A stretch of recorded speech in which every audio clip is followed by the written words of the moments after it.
মধ্যপ্রাচ্যে চলমান সংঘাত নতুন মাত্রা পেয়েছে।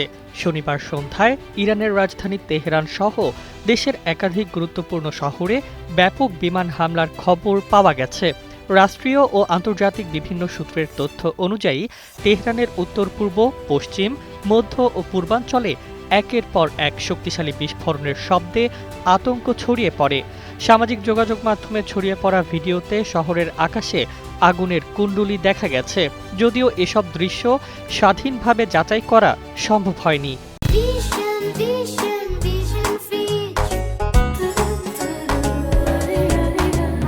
তেহরানের একটি বেসামরিক এলাকায় হামলার ব্যাপক ক্ষয়ক্ষতির আশঙ্কা করা হচ্ছে। সেখানে উদ্ধারকারী দল ও চিকিৎসক কর্মীরা জরুরি তৎপরতা চালাচ্ছেন।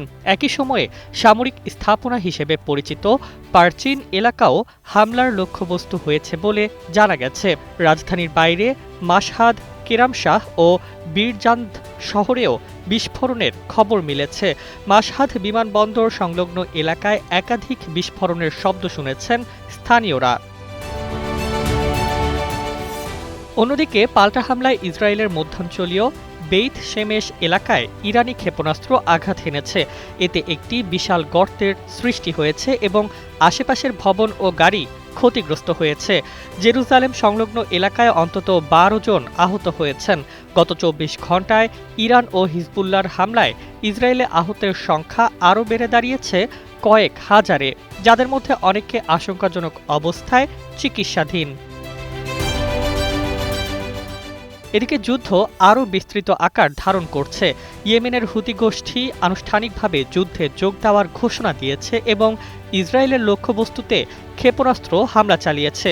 বিশ্লেষকদের মতে হুতিদের এই অংশগ্রহণ আঞ্চলিক শক্তির ভারসাম্য বদলে দিতে পারে এবং লোহিত সাগর ও গুরুত্বপূর্ণ সামুদ্রিক রুটগুলোকে আরও ঝুঁকির মুখে ফেলতে পারে।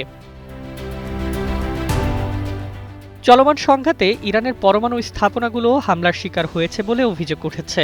এর তীব্র নিন্দা জানিয়ে ইরানের পররাষ্ট্রমন্ত্রী সতর্ক করেছেন, এই হামলার জন্য ইসরায়েলকে চড়া মূল্য দিতে হবে। একই সঙ্গে যুক্তরাষ্ট্রের পক্ষ থেকেও নতুন হামলার হুমকি অব্যাহত রয়েছে। সব মিলিয়ে আকাশে আগুন আর মাটিতে ধ্বংসস্তূপ।